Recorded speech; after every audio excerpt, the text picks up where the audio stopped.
Bonjour Mathieu Fusaro, on est actuellement au 21e congrès de l'ESID à Marseille, qui est un congrès dédié au déficit immunitaire primitif, et on a plein de riches sessions, plein de choses très intéressantes qui sont discutées et notamment plein de nouveaux gènes qui sont décrits. Est-ce que tu peux nous en dire un petit peu plus sur ces nouveaux gènes ? Oui, bien sûr. Bonjour Nicolas. Comme tu sais, il existe plus de 500 gènes connus pour donner des déficits immunitaires. Et le congrès de l'ESID a lieu tous les 2 ans. Donc tous les 2 ans, c'est le rendez-vous où on peut voir et apprendre de nouvelles causes de déficit immunitaire. Donc ce congrès ne dérogera pas à cette règle. À part ces nouveaux gènes qui ont été décrits, il y a aussi sur certains gènes déjà connus des nouveaux mécanismes qui ont été décrits. Et ça doit éveiller notre attention en tant que généticien, parce que ça peut amener à des nouveaux diagnostics sur des patients pour lesquels il n'y a pas de diagnostic pour le moment. Et du coup, tous ces gènes amènent quand même une nouvelle question, c'est est-ce qu'il y a des nouveautés sur les diagnostics génétiques? Est-ce qu'il y a des nouvelles techniques qui apparaissent? Est-ce qu'on va révolutionner la génétique dans les années à venir? Alors, des révolutions peut-être pas aussi importantes que l'on pourrait espérer. En fait, quand on regarde aujourd'hui le diagnostic génétique, le séquençage de nouvelle génération, donc par des panels génétiques, par l'exome ou par le génome de plus en plus, est apparu il y a plus d'une dizaine d'années et s'est vraiment répandu dans de nombreux laboratoires de recherche et de diagnostic, donc est de plus en plus disponible pour tout le monde, en tout cas en Europe. Donc ces méthodes-là ont permis d'arriver à un taux de diagnostic qui est aussi autour de 30%, donc c'est déjà une bonne chose. Pour arriver à diagnostiquer les 70% de patients restants, ça va être compliqué de faire ça en une seule année ou rapidement. Mais on a déjà vu certaines présentations très intéressantes sur le fait de réanalyser des données d'exome plusieurs années après, qui permet d'augmenter le taux de diagnostic, ne serait-ce qu'en analysant ces nouveaux gènes qui ont été récemment décrits.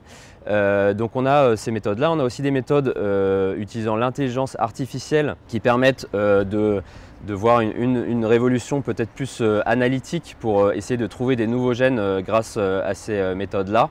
Et ensuite, on a beaucoup de gènes dans lesquels on rend des variants parfois qu'on n'arrive pas vraiment à caractériser, à affirmer leur pathogénicité. Et là, il y a une importance vraiment très importante dans le développement de tests fonctionnels et dans la caractérisation de ces variants pour rendre un diagnostic définitif aux patients. Et un dernier thème qui a été beaucoup abordé sur ce congrès de l'ESID, c'est le thème des phénocopies. On entend parler dans beaucoup de sessions. Est-ce que tu peux nous en dire un peu plus sur les phénocopies? Effectivement, les phénocopies, c'est un sujet qui a été beaucoup abordé dans ce congrès.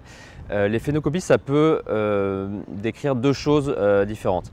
Il y a une partie qui est très importante, c'est l'étude des variants somatiques ou en mosaïque qu'on retrouve chez les patients. Alors c'est une étude qui est un peu plus compliquée parce qu'il faut des techniques de diagnostic génétique où on a une couverture suffisante pour pouvoir voir ces variants somatiques qui peuvent être présents dans le sang circulant.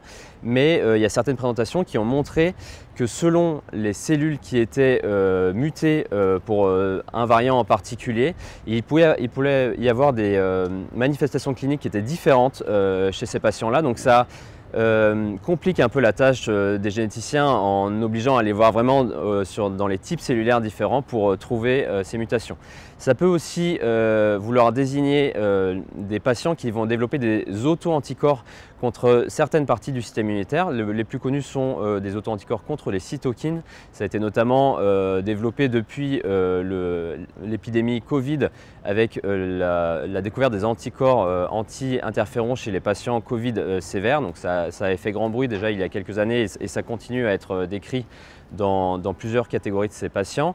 Et on a eu aussi une description d'anticorps anti-IL-27 durant des infections EBV sévères. Donc la pathophysiologie de ces anticorps dans l'infection EBV n'est encore pas très bien comprise, mais ces anticorps ont été découverts et nécessitent de plus ample exploration.